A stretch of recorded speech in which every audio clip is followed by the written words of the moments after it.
안녕하세요. 저는 요즘 여러분들 사연 듣는데 재미를 붙이고 사는 구독자입니다.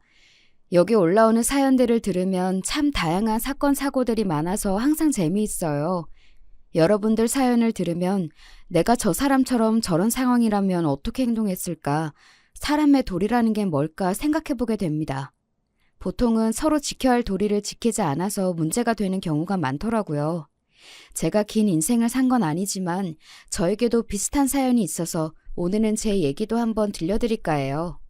저는 아직 결혼한 지 채 1년도 되지 않은 30대의 새댁입니다. 20대 때부터 만나던 무던한 성격의 남편과 만나 결혼하고 이제 차츰 유부녀로서의 생활에 적응하고 있어요. 제 위로는 오빠가 한 명 있는데 저보다 2살 위인 오빠는 일찍 사고를 쳐서 20대 초반에 고등학생 때부터 사귀던 지금의 새언니와 혼전 임신으로 이른 결혼을 했습니다.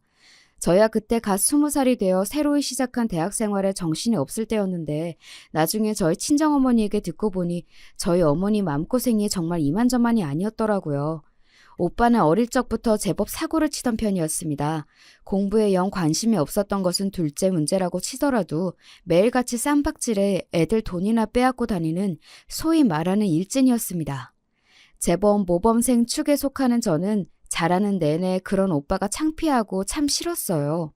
행여나 학교에서 오빠가 아는 척할까봐 오빠에게 괴롭힘 당한 애들이 혹시 저를 괴롭히는 건 아닐까 늘 노심초사했습니다. 저희 아버지는 정말 엄하신 분이었습니다. 그나마 제 할 일 알아서 하는 저에게는 좀 덜하시긴 했지만 오빠에게는 아마 저희 아버지가 세상에서 가장 무서운 사람이었을 겁니다. 아버지는 정신 못 차리는 자신의 유일한 아들이 사고를 칠 때마다 매섭게 체벌을 하셨거든요. 오빠가 사고 친 걸 들키는 날은 집안 분위기가 정말 말도 아니었습니다. 내가 니놈 사람 만들어 놓지 않고는 제명에 못 살겠다. 어딜 피해 당장 이리 오지 못해? 아버지 잘못했어요. 저 진짜 죽어요. 그만 좀 때리세요. 여보, 이러다 진짜 애 잡겠어요. 고정하세요, 네? 당신이 맨날 이렇게 감싸니까 저놈이 정신을 못 차리는 거 아니야. 그렇게 혼나기 싫으면 애초에 혼날 짓을 안 하면 될 거 아니야. 이거 놓지 못해? 저는 정말 오빠가 지긋지긋했습니다. 고등학교만 졸업하면 이놈의 집구석 나가버리고 말 테다 이를 빠득 갈았습니다. 사고치는 오빠도 싫었지만 따끔하게 야단 한번 제대로 치지 못하고 우는 소리를 하는 엄마 말도 듣기 싫었어요. 그래도 네 오빠인데 내가 너한테 아니면 이런 소리를 어디서 하겠니? 듣기 싫다고. 오빠는 사고를 쳐도 앞에서 찍소리도 제대로 못하면서 그걸 왜 나한테 다 풀려고 들어? 아들은 말 한마디 하기도 어려우면서 딸한테는 자식한테 할 소리 못할 소리 다 해도 된다는 거야? 지겨워 죽겠어 정말. 저희 어머니는 정말 전형적인 그래도 아들이 잘 돼야 집안이 바로 서지 라고 생각하시는 분이었습니다. 가뜩이나 오빠와 엄마에 대한 반감이 가득했던 저는 그런 엄마 말에 맞장구 쳐줄 생각이 개미 눈꼽만큼도 없었고요. 그래서 장학생으로 대학교에 합격하자마자 집에 일말의 미련도 없이 기숙사 생활을 시작했습니다. 오빠가 새언니를 집으로 데리고 온 게 바로 그 무렵이었습니다. 당시 오빠는 대학은커녕 변변한 일자리 하나 잡지 못한 상황이었습니다. 그렇게 제 앞가림도 못하고 있는데 떡하니 배부른 새언니를 이런 방구 없이 집으로 데리고 왔으니 집안이 발칵 뒤집혔습니다. 제 밥벌이 하나 제대로 못하는 놈이 덜컥 애부터 만들어 와? 네가 아무리 생각이 짧기로서니 이젠 하다하다 이런 사고까지 치는구나. 나도 더는 네 놈을 못 견디겠다. 당장 내 집에서 나가! 그간 참을 만큼 참았던 아버지는 더는 오빠를 받아주지 않으셨습니다. 아이고 여보, 그래도 애까지 가졌는데 저렇게 쫓아내면 어떡해요. 고정하세요, 네? 엄마야 늘 하던 소리 똑같이 하시더군요. 그러나 아버지도 보통 기세가 아니셨어요. 일이 이 지경까지 됐는데도 아직도 이 사람이 정신을 못 차리고 저놈 저렇게 천둥벌거숭이처럼 사는 거 반은 당신 책임이야. 같이 쫓겨나고 싶은 거 아니면 입 다물어. 집안꼴 참 잘 돌아간다 생각했습니다. 오빠가 사고치는 것도 한두 번이 아니고 이제 저 난장도 꼭 남의 일 같았습니다. 새언니라고 데려온 사람은 제가 이미 아는 얼굴이었습니다. 고등학교 때 오빠 오토바이 뒷공무니에 매달려 가던 걸 몇 번 본 적이 있었거든요. 오빠랑 같은 무리에서 여자애들을 괴롭히고 돈이나 뜯던 여자였습니다. 꼭 데려와도 자기랑 비슷한 걸 데려왔다고 생각했죠.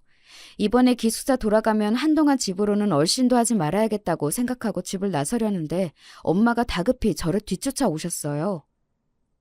왜요? 예, 네 오빠는 남자니까 그래도 어디 가서 잠이라도 얻어 자겠지만 쟤는 배까지 불렀는데 어쩌겠니? 네가 잠깐 데리고 있으면 안 되겠어? 엄마, 지금 무슨 소리를 하는 거야? 내가 자취를 하는 것도 아니고 나 지금 기숙사 들어가는 길이야. 설마 지금 나보고 대학교 기숙사에 배부른 사람을 데리고 들어가라는 소리 하는 거 아니지? 단 며칠인데 그렇게 야박하게 굴 거 없잖아. 곧 식구 될 텐데. 그러지 말고, 응? 엄마 진짜 미쳤어? 엄마한테는 아들만 자식이고 딸은 자식도 아니야? 이제 나한테는 부끄러운 것도 없어? 식구 같은 소리 하지 마. 엄만 엄마 딸도 자식으로 대접 안 해줘 놓고 나 혼자 아득바득 공부하느라 그 고생을 하는데도 칭찬 한번 제대로 해준 적 없으면서 사고 치는 오빠한테만 이것저것 다 해주고 나 참고서 하나 살 때도 손 벌벌 떨게 만들어 놓고서는 오빠 사고 친 것도 돈도 다 해준 거 내가 모를 줄 알았어? 엄마는 아빠한테 저렇게 무시당해도 할 말 없어. 꼴도 보기 싫으니까 나한테 연락하지 마. 기어이 말 같지도 않은 소리를 하는 엄마를 보자 그간의 서름이 그만 폭발해버렸습니다. 정말이지 이 집안과 연을 끊고 싶을 지경이었어요. 똑같이 제 배 아파 나왔을 텐데 왜 나는 이렇게 열심히 살아도 저 인간 말종보다도 사랑받을 수 없는 걸까 서러움이 왈칵 눈물이 났습니다. 화가 단단히 났던 저는 그 학기 내내 집에 돌아가지 않았습니다. 그러니 집안 돌아가는 사정을 알 길이 없었죠. 사실 딱히 알고 싶은 마음도 없었습니다. 방학 때 아버지 호출에 잠깐 집에 들렀더니 오빠는 집에 없었습니다. 어쩌기로 했대요? 엄마 쪽으로는 눈길도 주지 않고 아버지에게 물었습니다. 뭐 어쩌기는 저들 알아서 살 일이지. 그간 부모 등골을 그만치 빼먹었으면 우리 할도리는 다 했다. 너도 괜히 연락 받아주지 마라. 그놈 그거 쉽게 정신 차릴 놈이 아니니 괜히 어린 너한테까지 손 벌리려고 들지도 몰라. 애 있다고 안쓰러워서 한두 번 도와주다 보면 나중에 안 도와준다고 앙심 품을 놈이야 그놈이. 애초에 싹을 잘라야 한다. 뭐 제가 도와주려야 그럴 돈이나 있나요? 뭐 걱정 마세요. 저희끼리 대화를 주고받는 내내 엄마는 침울한 기색으로 말 한마디 꺼내지 않았습니다. 저도 불어 말을 붙이지 않았고요. 집에서 자고 가고 싶은 마음이 영 들지 않아 곧장 돌아가려는데 엄마가 저를 붙잡으셨습니다. 저번처럼 속 뒤집는 소리 할 거면 그냥 가게 두세요. 아니, 그런 게 아니라 너도 오빠 어쩌고 있는지 궁금한 것 같아서. 너희 오빠 요새 일 나가 방도 하나 구해서 며느라기랑 같이 살고 있고. 그새 며느라기가 됐나 보네요. 그래도 점점 산달이 다가오는데 혼인신고는 해야지. 이제 진짜로 우리 식구가 되었으니 네 눈엔 안 차겠지만 너무 고깝게만 보지 말고, 응? 고깝고 자식할 것도 없어요. 어떻게든 살던 관심 없으니까. 어차피 엄마가 잘 챙겨주시겠죠. 너 그렇게 보내고 엄마도 반성 많이 했어.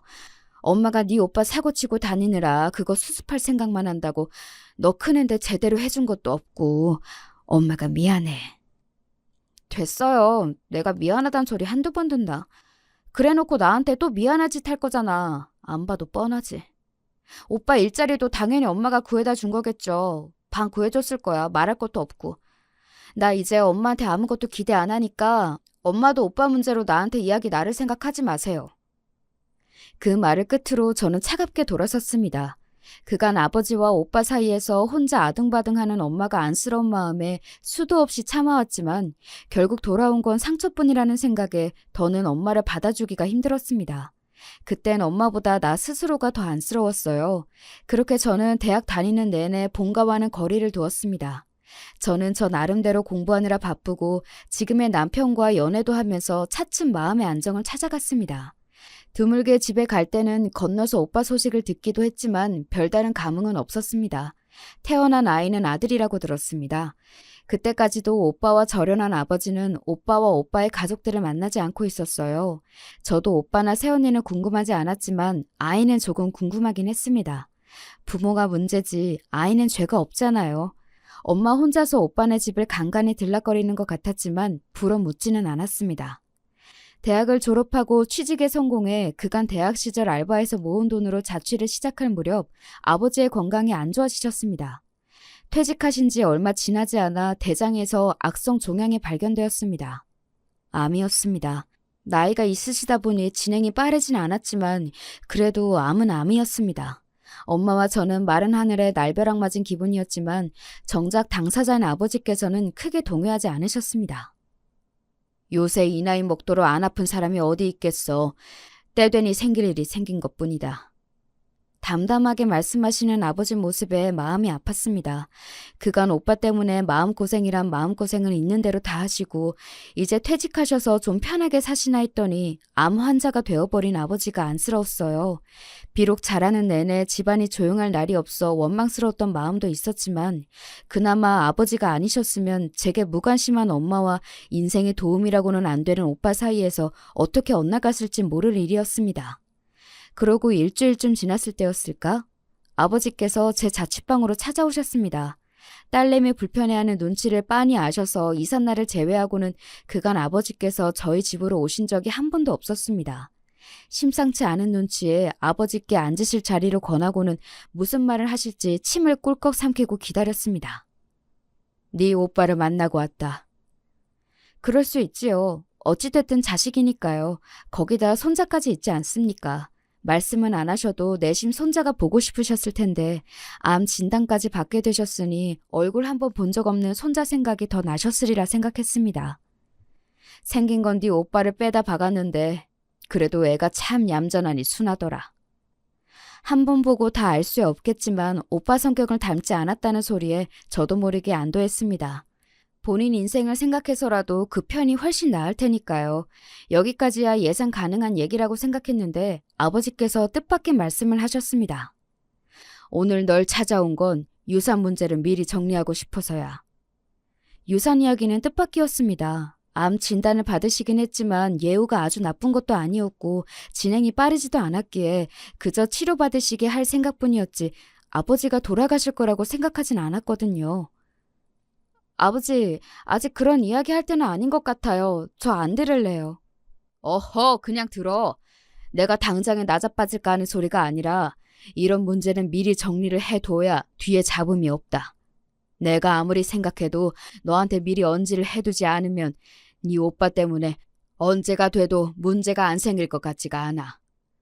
그렇게 말씀하시는 아버지 낯빛이 하도 어두워 달리 대꾸할 말이 없었습니다. 저로서도 충분히 예상 가능한 미래이니 아버지 생각은 오죽하셨겠어요. 먼저 너한테는 미안하다. 너랑 네 오빠한테는 공평하게 재산을 나눠줄 생각이야.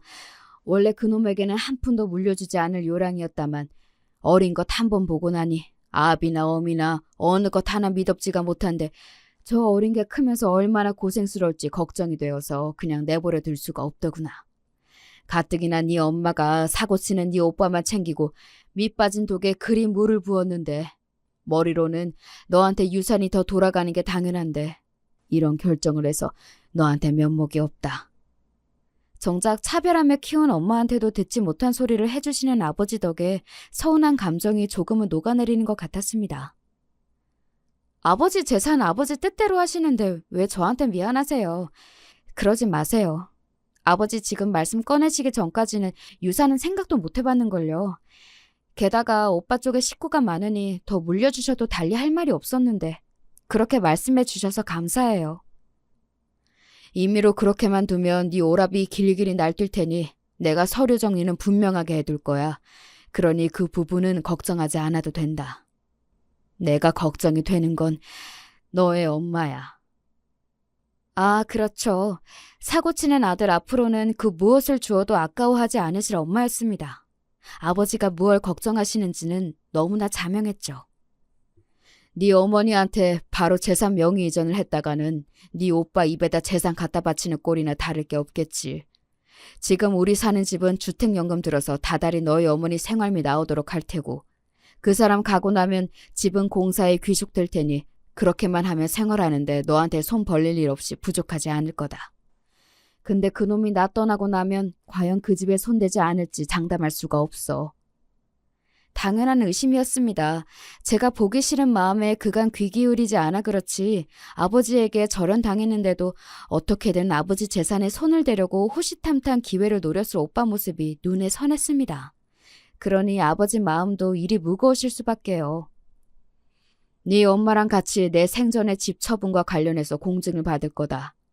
주택연금 관련 문제는 변호사를 끼고 진행할 거고 네 엄마 옆구리 찔러서 네 오빠가 그 집을 처분하려 해도 네 동의가 없으면 주택연금 해지와 집 매매가 불가능하도록 조항을 넣을 거야. 혹여 처분하더라도 처분한 돈 그놈 혼자 홀랑 먹지 못하도록 비율 배운도 미리 기재해 둘 거고 그렇게 하면 그놈도 섣불리 제 엄마 집까지 탐내지는 못하겠지. 그런데 그렇게 하면 그놈이 집 못 팔게 한다고 너를 들볶을게 선한데 그건 내가 떠나면 막아줄 수 있는 게 아니니 그게 벌써부터 걱정이구나. 오늘 아버지가 정말 하고 싶으셨던 말씀은 바로 이거였겠죠. 제가 이미 엄마에게 오만 정이 떨어진 걸 알고 있으셨겠지만 저 말고 엄마를 부탁할 데가 없으셨을 테니까요.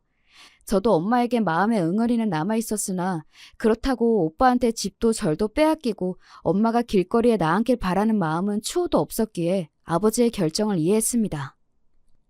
알겠어요. 그렇게 할게요. 제가 그 집은 꼭 지킬 테니 아버지도 엄마 걱정은 마세요. 제게 확답을 받고서야 아버지 안색이 좀 나아지셨습니다. 간만에 오신 아버지께 맛있는 음식을 대접하며 정말 그런 일이 생기면 어떻게 대처해야 하나 좀 가슴이 답답해지는 듯도 했습니다. 아버지가 조카를 한번 보셔서 그런지 몇 년 만에 오빠에게서 연락이 왔습니다. 너 취직했다며? 그동안 잘 지냈냐? 조카 어떻게 생겼는지 궁금하지도 않았어? 연락 안 하긴 오빠도 피차 일반이었으니 말 얹지 말고. 무슨 일이야?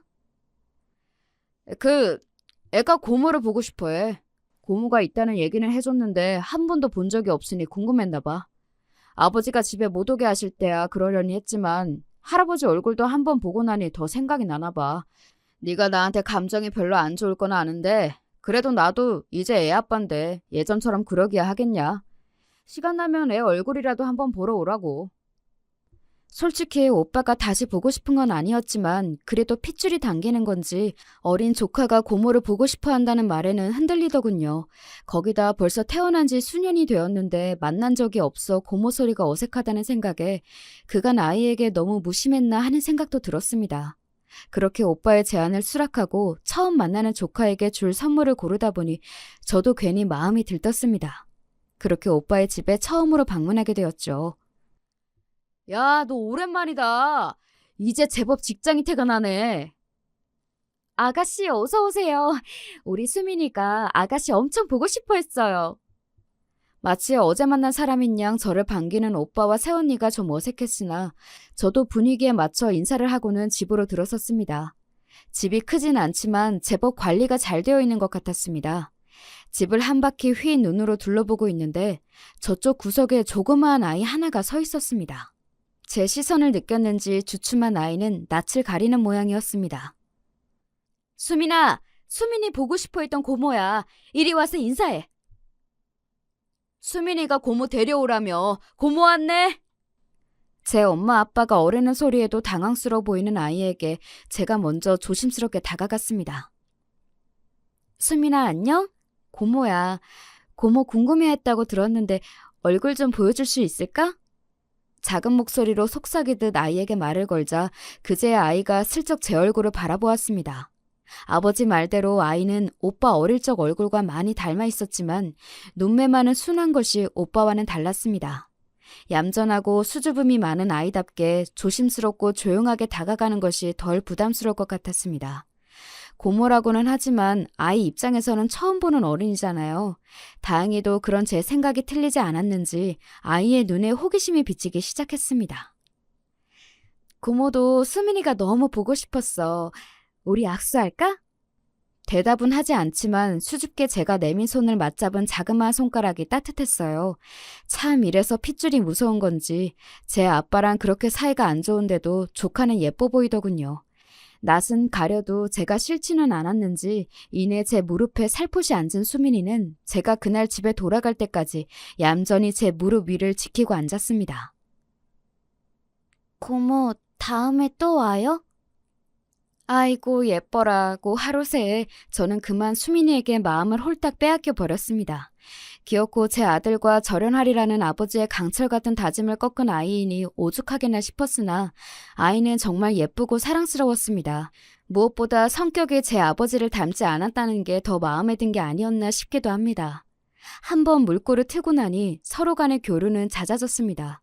저도 그간 엄마와 소원해진 탓에 본가에 잘 방문하지 않았는데 아무래도 사이에 수민이가 끼다 보니 저도 가끔씩 본가에 들르게 되더라고요. 특히 아버지가 수민이를 보면 기뻐하셔서 그 모습도 보기가 좋았습니다. 항암 치료를 받으면서 힘드실 아버지께 수민이가 위안이 되어주어 고마웠습니다. 그렇게 집에 드나들다 보니 자연히 엄마와도 마주치는 일이 잦아지게 되었죠. 엄마는 간만에 보는 제 눈치를 보면서도 오랜만에 집에 딸이 와 있다는 게 기쁘신 것 같아 보였습니다. 예, 이것도 좀 먹어봐. 너 이거 좋아하잖아. 알아서 먹을게요. 잘 먹고 있어요. 정작 잘할 때는 오빠 좋아하는 반찬 위주였던 식탁에 제 입맛에 맞는 음식들이 올라왔습니다. 엄마 딴에도 저와 잘 풀어보려고 노력하시는 게 느껴졌어요. 저는 예전처럼 엄마의 감정 쓰레기통 노릇을 다시 할 생각은 추호도 없었지만 그저 이 정도 거리라면 나쁘지 않겠다는 생각을 했던 것 같습니다. 조금 이상했던 건 오빠와 올케가 저를 대하는 태도가 좀 미심쩍었다는 겁니다. 처음에는 오랜만에 다시 만난 동생이고 또 오빠 말 맞다나 저도 이제 부모가 되었으니 그래도 좀 정신을 차린 것이 아닐까 했지만 그러기에도 둘의 태도에는 뭔가 석연치 않은 구석이 있었습니다. 아버지와 대화 중에 지나는 말로 제가 그런 말을 하자 아버지께서 한 말씀 하셨습니다. 아마 내가 한 말 때문일 거다. 무슨 말이요? 오빠랑 언니한테 따로 무슨 말씀 하셨어요? 내가 믿는 자식은 너 하나뿐이라고. 집안일이든 재산 문제든 나는 모든 문제는 너랑 상의하고 결정한다고 그랬다. 이 집에서 어른 노릇하는 건 너니까 니들도 깍듯이 대하라고 아주 엄포를 놓았지. 그런 소리를 다 하셨어요? 답지 않게 밑밥까지 깔아두셨다는 말씀에 아버지의 근심이 얼마나 큰지 새삼 실감이 났습니다. 나 가고 나면 재산 한몫 챙길 생각에 만만일 텐데 뭐라도 콩고물이라도 떨어지려면 너한테 밑보이면 안 되겠다 싶었겠지. 내가 허투루 말하는 사람도 아니고 미리 재산 정리 다 맞춰놓은 것 너한테만 이야기했으니 미리 잘 해둬야지 싶겠지. 그제야 그 둘이 저를 대하는 태도가 이해가 갔습니다. 단순히 저한테 잘해주는 게 아니라 제 눈치를 살살 보는 게 저도 느껴졌거든요. 그래도 수민이 낳고는 정신 좀 차린 것 같던데 설마 전처럼 굴지 않겠죠. 저들도 부모인데 애보기 부끄러워서라도 그러겠어요? 모르는 소리 마라. 사람 그렇게 쉽게 바뀌는 거 아니다. 내 자식이지만 저놈이야 일찍부터 싹이 글렀고 애 엄마도 내 앞에서나 눈치 보는 신용하며 싹싹하게 굴지. 네 엄마는 벌써부터 아주 바보로 본다. 내 앞에서는 자제하기는 하는데 가끔 애한테 버럭하는 걸 보면 집에서는 또 얼마나 애한테 드자비를 할지도 걱정스럽고. 엄마를 바보로 본다는 말이 걸리긴 했지만 그동안 오빠에게 해오던 걸 올케에게도 별다를 것 없이 했다면 엄마가 호구를 잡힐 만도 하다는 짐작은 갔습니다. 그보다는 애한테 버럭한다는 게 마음이 쓰였습니다. 큰소리 한 번 안 내는 순한 아이인데 뭐 그렇게 버럭할 일이 있을까 싶기도 했지만 그 두 내외의 성질머리를 아는 제 입장으로는 설마 그 성질머리를 제 자식에게 그대로 부리고 있을까 봐 걱정스러웠어요. 아니겠지. 설마 제 자식한테까지 그러겠어? 생각하면서도 학교 당할 때 개차반 오빠에게 당할 만큼 당해본 제 입장에서는 걱정이 되지 않을 수가 없었죠. 혹시 애한테 함부로 하는 것 같아요? 둘 다 제가 봐온 게 있어서 그런지 아버지 말씀 듣고 보니까 걱정을 안 할 수가 없네요. 내가 혹시 몰라서 애랑 둘만 있을 때 슬쩍 살펴보긴 했는데 그래도 몸에 멍이나 상처가 없는 걸 보니 손버릇이 나쁘게 굴지는 않을 것 같다.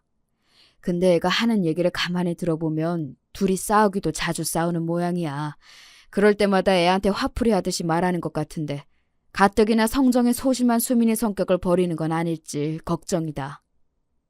싸우면 애 안 보는 데서나 싸울 일이지 성격이 보통이 아닌 두 사람이 싸우면 집안 꼴이 어떨지 눈앞에 보이는 것 같았습니다.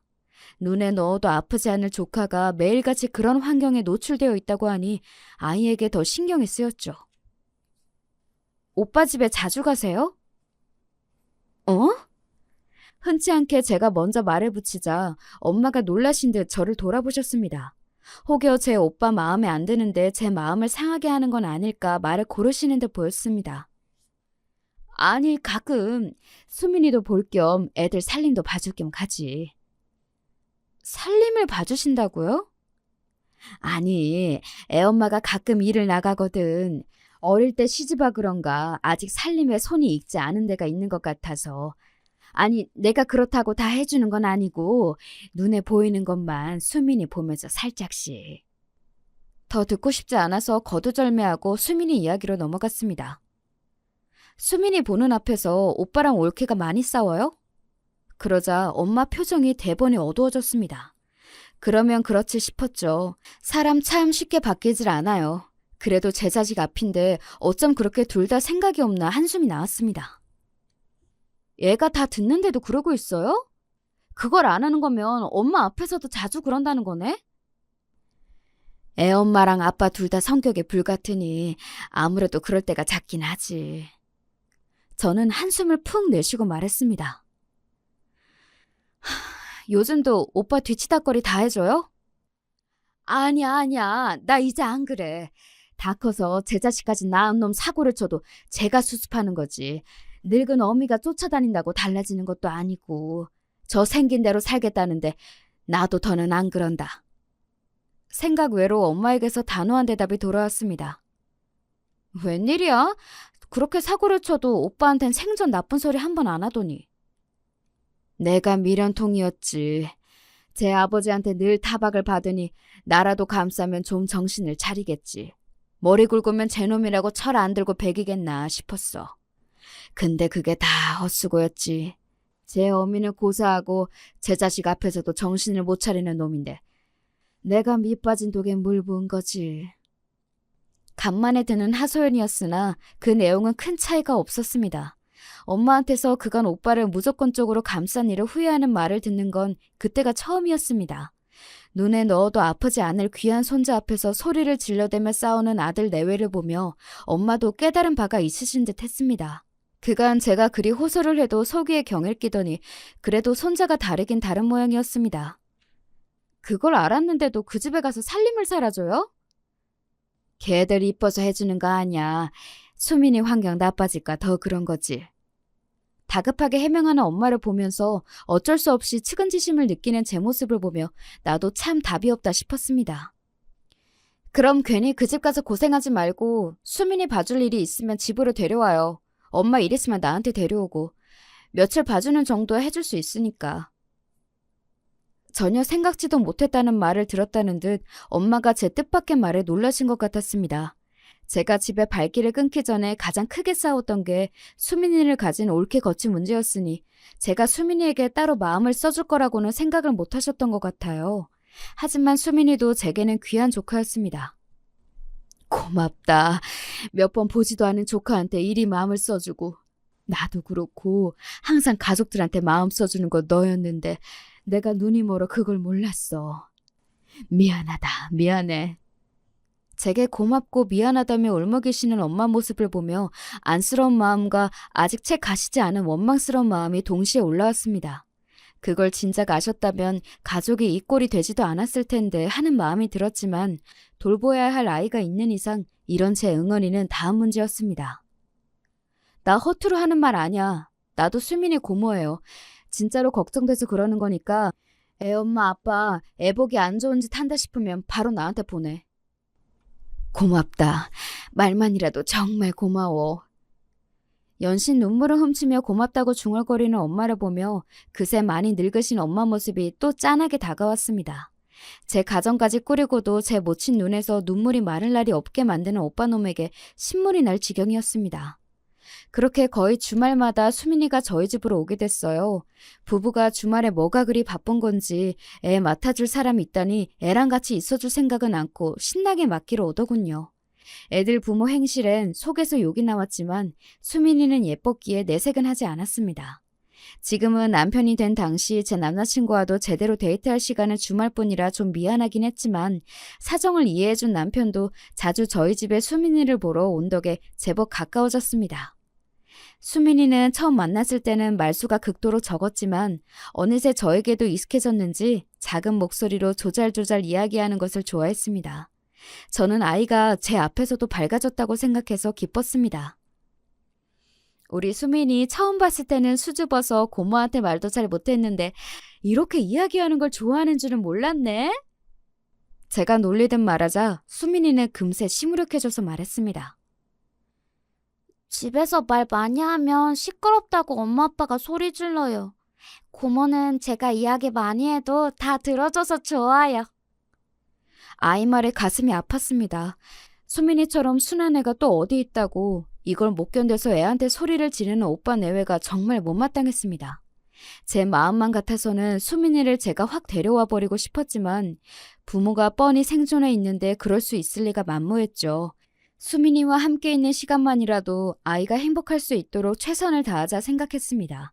그렇게 몇 년의 시간이 흐르고 수민이도 초등학생이 되었죠. 그동안 아버지께서 제법 잘 버텨주고 계셨는데 아버지 건강이 급격히 나빠졌습니다. 아무리 암이 한치 앞을 알 수 없다고 하지만 너무 갑자기 상태가 좋지 않아져서 당황스러웠습니다. 당시 저는 남편과 결혼 이야기가 오가는 중이었는데 아버지께서 더 버티기 힘들다고 판단하셨는지 결혼을 서둘러 줄 것을 부탁하셨어요. 아무래도 내가 오래 넘기기가 쉽지 않을 것 같다. 그래도 너 시집 갈 때 손은 잡아주고 싶어. 정말 별소리를 다 하신 다음에 아버지를 타박했지만 아버지의 시간이 얼마 남지 않았다는 걸 저도 인정하지 않을 수가 없었습니다. 그 무렵 아버지는 정말 병색이 완연하셨거든요. 결국 예정보다 몇 달 앞당겨 결혼식을 치른 지 보름도 되지 않아 아버지께서 돌아가셨습니다. 상실감에 제정신을 차리고 있기가 힘겨웠지만 남은 일이 산더미 같았습니다. 아버지의 장례를 마치고 산소를 꾸미느라 정신없는 시간을 보내고 다들 어느 정도 일상으로 돌아오자 아버지가 가장 걱정하셨던 유산 문제가 남아 있었습니다. 아버지께서 예전부터 저에게 말씀하시고 미리 준비하신 덕에 모든 준비는 완벽했습니다. 혹여 제가 혼자서 미리 유산과 관련된 사실을 알았다거나 유산 문제에 예전부터 관여되어 있는 걸 알면 오빠가 어떻게 나올지 몰랐기에 아버지의 유산 배분의 공표 또한 변호사에게 이름해 두셨습니다. 그렇게 유산과 관련한 세부 사항들이 공개되자 저도 일단 아버지가 당부해 두신 대로 사전에 유산 문제에 대한 언지를 들은 적 없는 것처럼 행동했습니다. 어머니를 우리가 모시면 이 집 문제도 유산으로 해결해야 하지 않나? 오빠가 시커먼 속을 채 숨기지도 못하고 드러내자 집과 관련해 미리 결정되었던 주택연금 문제와 처분에 관련된 사항 또한 공개되었습니다. 아버지의 상견 지명이 빛나는 순간이었습니다. 아버지 떠나신 지 얼마나 됐다고 공평하게 유산을 받은 만큼 받았음에도 어머니 사실 집까지 탐내는 모습에 속으로 혀를 찼습니다. 어머니, 아버님도 이제 집에 안 계시면 적적하실 텐데 저희가 모시는 건 어때요? 혼자 계시기엔 이 집 너무 넓잖아요. 은근슬쩍 이 집에 비비고 앉아보려는 올케에게 어머니가 단호히 말씀하셨습니다. 나는 니들이랑 같이 사는 게 더 불편하다. 평생 내가 내 남편이랑 같이 산 집인데 나는 여기서 그냥 혼자 살란다. 늘 아들 며느리에게는 한 발 양보하시던 엄마였기에 오빠 내외는 당연하고 저도 조금 놀랐습니다. 엄마가 저리 단호하게 말씀하시는 건 평생 본 적이 없었어요. 그렇게 오빠 내외는 더 말을 꺼내보지도 못하고 자리를 떴습니다. 엄마와 저희 부부만 남자 엄마가 말씀하셨습니다. 그 사람 떠나기 전에 너희 아버지가 아주 신신당부를 하더라. 자기 죽고 나면 분명히 네 오빠 내외가 당신을 모시네 마네 하면서 집부터 꿀꺽하려 들 거라고.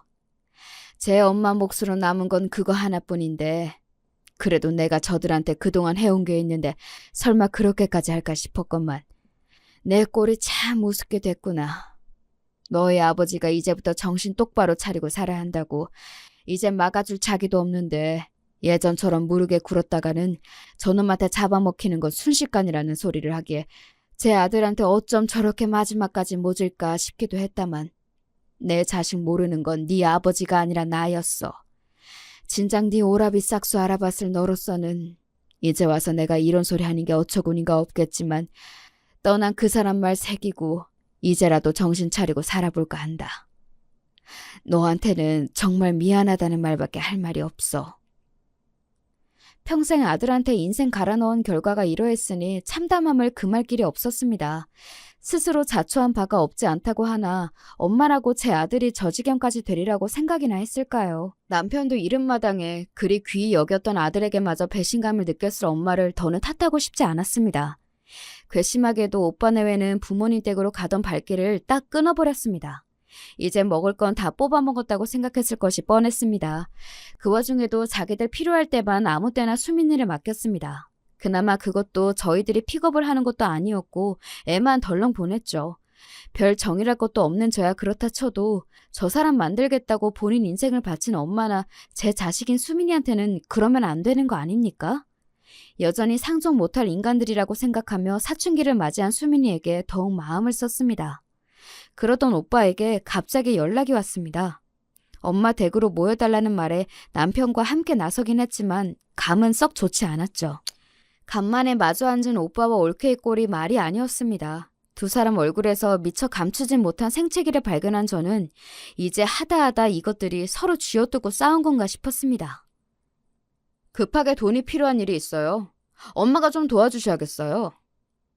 말이 도와주세요지 말투는 당장 돈 내놓으라는 투였습니다. 뭐 놀랍지도 않습니다. 여기까지는 저로서는 충분히 예상이 가능했거든요. 돈 필요할 때 아니면 가족 찾는 인간이 아니니 이번에도 돈 필요하니 우리를 찾았겠죠. 엄마가 싸늘한 말투로 말씀하셨습니다. 네 아버지가 유산 남겨준 지 얼마나 됐다고 돈 이야기를 꺼냈느냐? 그게 적은 돈도 아닌데 그건 다 어디다 팔아먹고? 그래도 제 어머니에게는 좀 긍정적인 반응이 나올 거라 기대했는지 오빠와 올케의 얼굴에 당혹감이 스쳤습니다. 수익률 확실한 투자처가 있다고 해서 투자를 했는데 원금이 반토막도 안 남았어요. 이거 안 메우면 당장 집을 빼야 할 판인데 수민이도 있는데 길거리에 나 앉을 수는 없잖아요. 엄마가 이번 한 번만 딱 도와주세요. 네, 어머니, 저희가 정말 잘 모실게요. 내가 너희들을 모시면 모셨지. 너희들이 나를 모시겠느냐?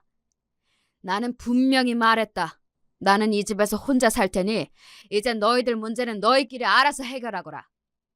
엄마의 단호한 거절에 오빠가 버럭 성질을 부렸습니다. 아들이 이렇게까지 부탁을 하는데 그거 뭐가 그렇게 어렵다고 그걸 못 들어줘요. 네? 어차피 어머니 돌아가시면 결국 자식들한테 돌아올걸. 저 인간이 미쳤나 싶어 한마디 하려는데 엄마가 분노를 참지 못하고 소리를 지르셨습니다. 네 놈은 나한테 해준 게 뭐가 있어? 이렇게 돈 맡겨놓은 데 끌어! 그간 이 집 기둥뿌리를 몇 채나 뽑아먹은 놈이 염치가 있으면 어떻게 제 어미 마지막 남은 재산까지 강탈하려 들어? 네 놈이 도둑놈이지 자식놈이냐? 뭐? 이번 한 번만 도와줘? 어디 네 놈이 내 도움 없이 밥 빌어먹고 산 적이 있더냐? 평생을 제 앞가림 못하고 산 반편이 같은 놈이 제 부모 없었으면 자식 건사하고 살 주제도 못 되는 놈이 어디서 뻔뻔하게 주둥이를 들려! 천둥 같은 엄마의 호령에 그 뻔뻔하던 오빠놈도 주춤했습니다. 늘 제게 납작 엎드리는 모습만 보았지 항상 만만하게 생각하고 제 지갑으로 여기던 엄마가 제게 저런 막말을 쏟아내리라곤 상상도 못했을 테니까요. 하지만 엄마는 그간 쌓일 대로 쌓인 것들이 제대로 터진 모양인지 분노를 다스리지 못하셨습니다. 네 잘못으로 길바닥에 나 앉을 지경이면 당장 나가서 밥벌이할 생각을 해야지. 자식까지 딸린 놈이 제 부모 갉아먹을 생각으로만 만만하구나. 내 죽어도 너한테는 이 집 내줄 생각 없으니 나가서 투자금을 찾아오든 길바닥에서 굶어 죽든 네 놈 좋을 대로 살아라. 그 말을 끝으로 엄마는 자리를 박차고 일어나시더니 우악스럽게 아들 내외를 잡아 끌고 선수 집 밖으로 쫓아내시고는 문을 쾅 닫으셨습니다. 저희 부부는 내내 얼빠진 얼굴로 그 광경을 지켜보고 있었죠. 여전히 분을 참지 못하시고 씩씩대시던 엄마가 저희를 돌아보며 말씀하셨습니다. 내 장서방한테는 정말 못 볼 꼴을 보였네. 내가 그간 천지분간 못하고 저놈 하나 사람 만들지 못한 벌을 이렇게 받는가 봐. 너한테도 맨날 이런 꼴만 보면 미안하다. 평생 이런 추잡스러운 꼴만 보게 만들었으니 어미한테 정이 안 떨어지려야 안 떨어질 수가 있었겠어. 내가 너한테는 정말 면목이 없다. 면목이 없어. 주저앉아 흐느끼는 엄마를 제 남편이 부축해 일으켜 드리고는 어쩔 줄은 몰라 했습니다. 저는 참담한 기분을 느끼면서도 이전과는 확연히 달라진 엄마의 반응에 이제는 정말 예전 같은 실수를 반복하지 않으실 거라는 신랄 같은 기대감 역시 느꼈습니다. 그러나 이런 엄마와는 달리 여전했던 오빠와 올케는 엄마에게 쫓겨난 날 이후에도 엄마 집 앞을 찾아가거나 저와 제 남편, 엄마한테 수백 번 전화를 돌리며 돈을 해달라고 요구했습니다. 인간아, 양심이 있으면 그만 귀찮게 굴고 네 앞가림은 네가 해라. 지금까지 그러고 살았으면 이제 정신 차릴 때도 한참 지났다. 너 진짜 수민이 보기에 부끄럽지도 않아? 조카를 생각하면 더 이러면 안 되지. 너 진짜 수민이 길바닥에 나앉는 꼴 보고 싶어? 정말이지 답도 없는 인간이었습니다. 평생을 대면대면하게 살아온 저한테 이 정도인데 엄마가 얼마나 시달리고 계실지는 보지 않아도 눈에 보이는 듯 했습니다. 요새도 집 앞으로 찾아오고 그래요? 그러든지 말든지 절대 문 안 열어줬다. 이제 보니 내가 아들이 아니라 짐승 새끼를 키웠어.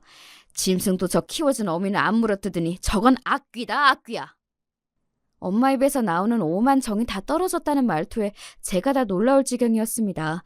정말로 내가 예전에 원망했던 엄마 모습은 없는구나 싶기도 했어요.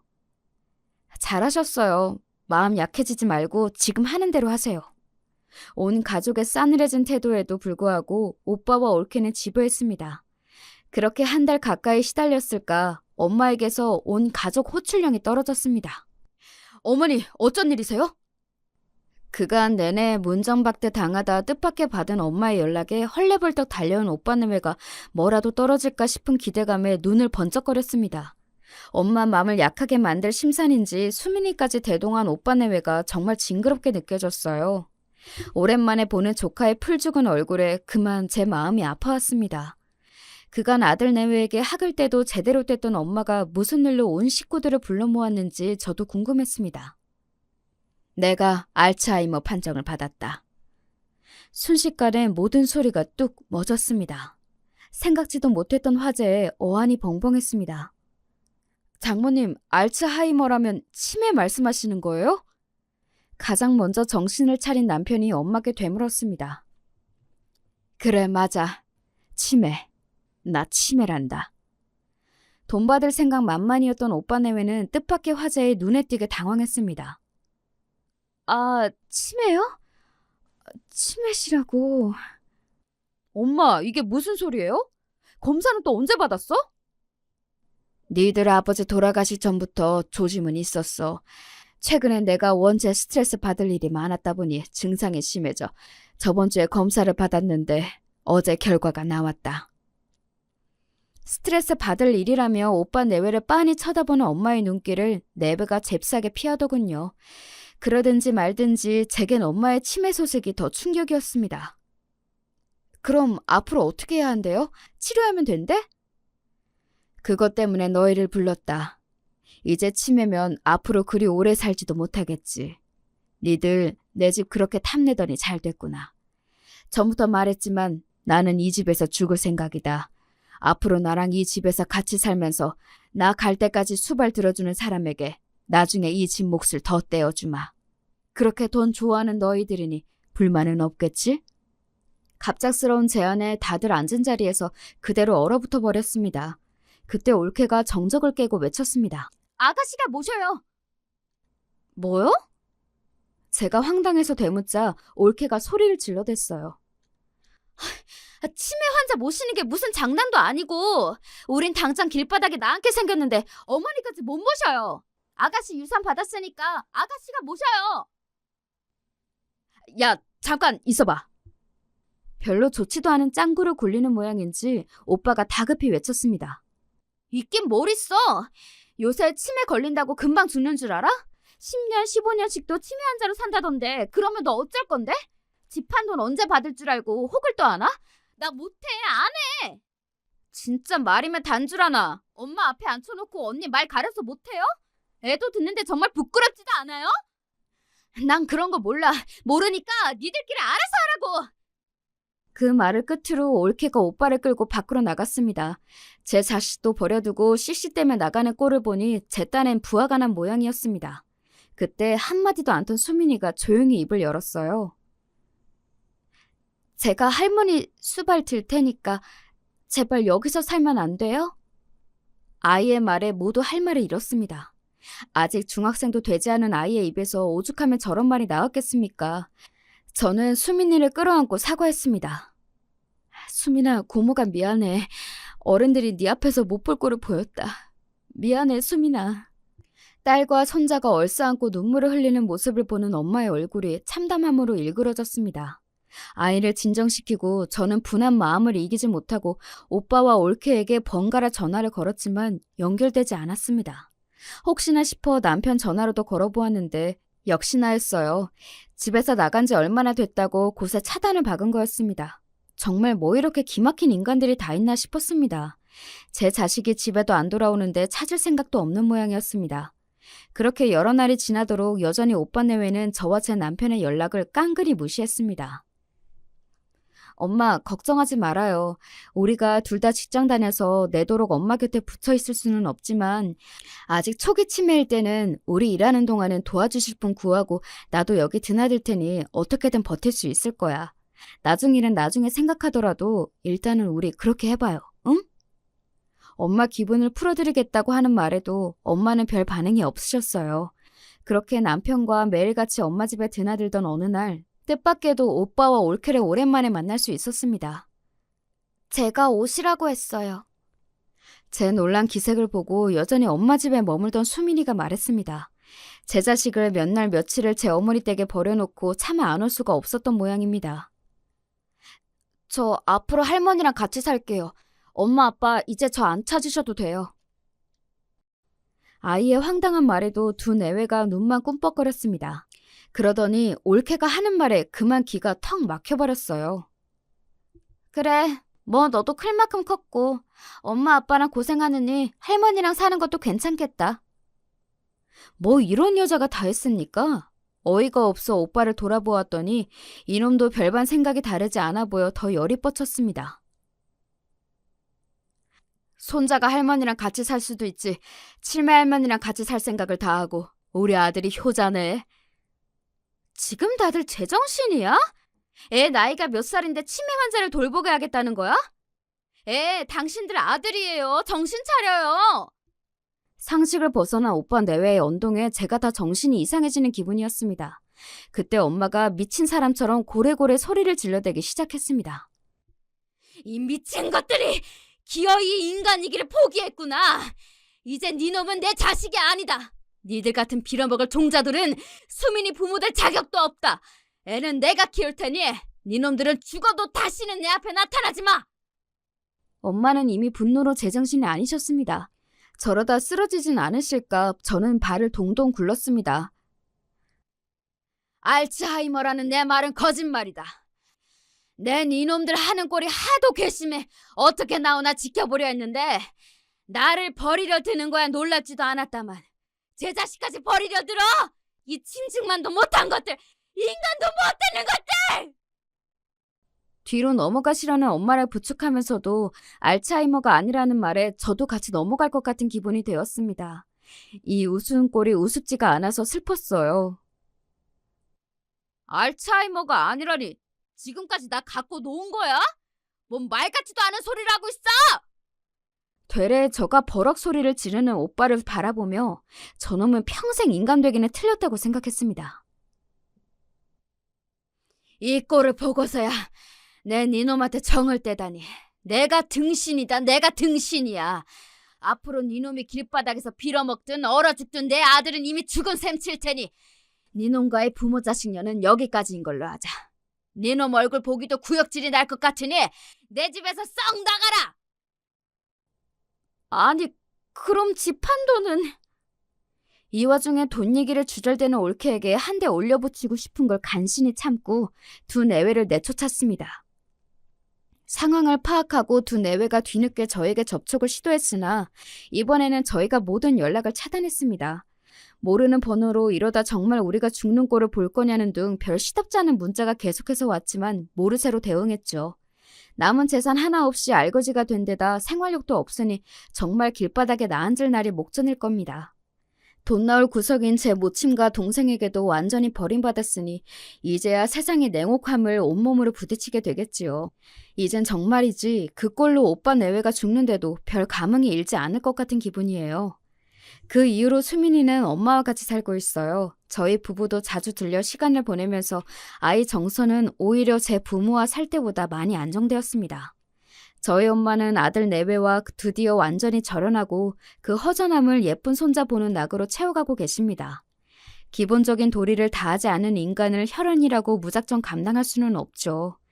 부모 자식이라고 내만 같지 않은 게 씁쓸하지만 저희는 이제야 비로소 평화를 찾았습니다. 여기까지가 지금의 제 가족들이 살아가는 이야기입니다. 긴 이야기 함께 해주셔서 감사드려요.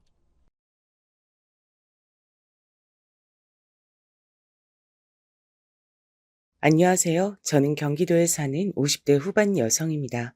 저는 현재 남편과 딸 하나를 둔 가정의 아내이자 엄마로 살고 있어요. 작게 알바 같은 일들은 해봤지만 아이를 낳고 나선 가정주부로 지내고 있습니다. 딸아이는 얼마 전에 결혼을 했어요. 저와 남편은 중매 결혼을 했습니다. 집안끼리 결혼할 때가 되어 소개받고 한 결혼이었어요. 그래서 세 번쯤 만났을 때 이미 결혼 얘기가 나왔었습니다.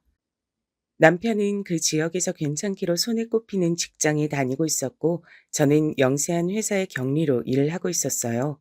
어차피 오래 할 수 있는 일도 아니었고, 당시엔 전문직을 가졌거나 공무원 그런 분들이 아니고서야 여자가 결혼을 하고 회사를 다니기 굉장히 힘든 환경이었거든요.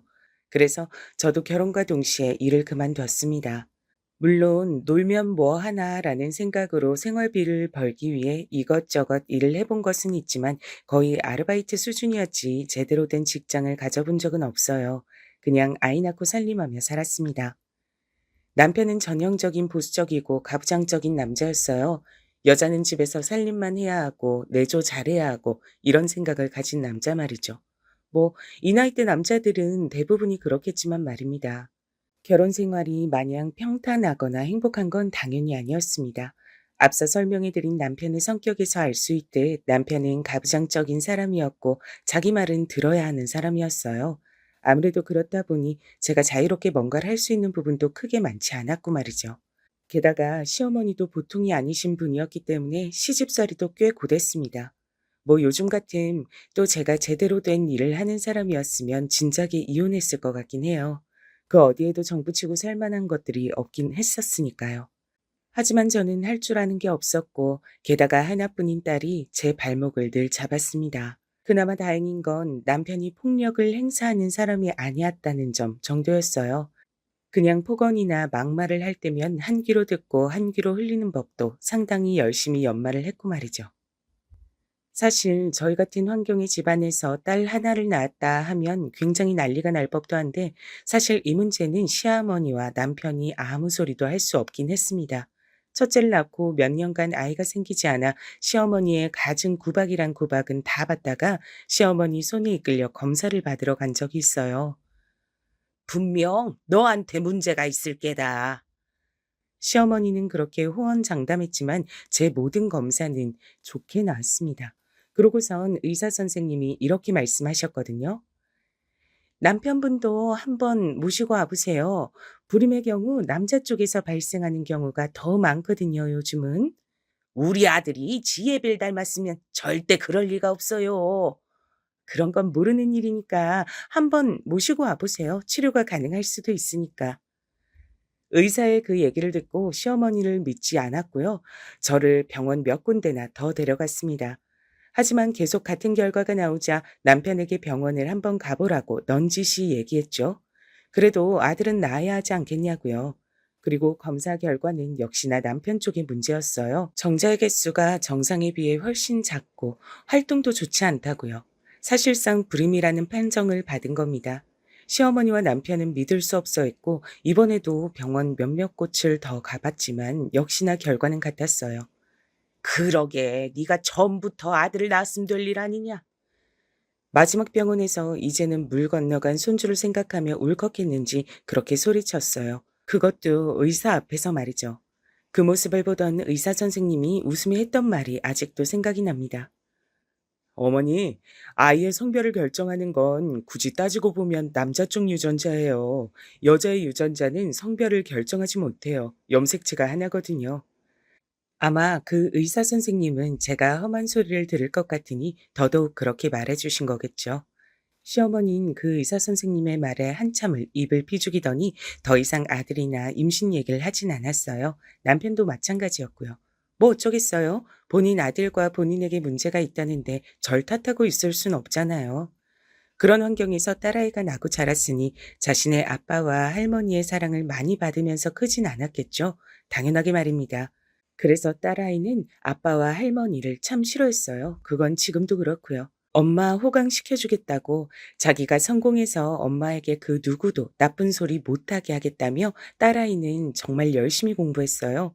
딸이라고 공부는 해서 뭐하냐며 제대로 된 학원 하나 보내주지 않는 아빠에게 원망 섞인 소리 한 번 하지 않고 말이죠. 그 결과 딸아이는 한국에서 제일 좋다는 대학을 장학금을 받고 들어갔습니다. 그리고 자기 아버지와 할머니에게 제일 처음 했던 말이 이거였어요. 저는 아빠랑 할머니한테 제대로 된 지원 하나 받지 않고 그냥 오로지 제 노력만으로 이렇게 좋은 대학 들어온 거니까 어디 가서 제 자랑하지 마세요. 그 소리를 들은 남편과 시어머니는 딸 보고 괘씸하다고 했지만 뭐 본인들이 늘 입에 달고 살았던 소리가 딸이 좋은 대학 가서 뭐하냐, 학원 보내서 뭐하냐 였기 때문에 딸아이에게 뭐라 더 말을 하진 못했습니다.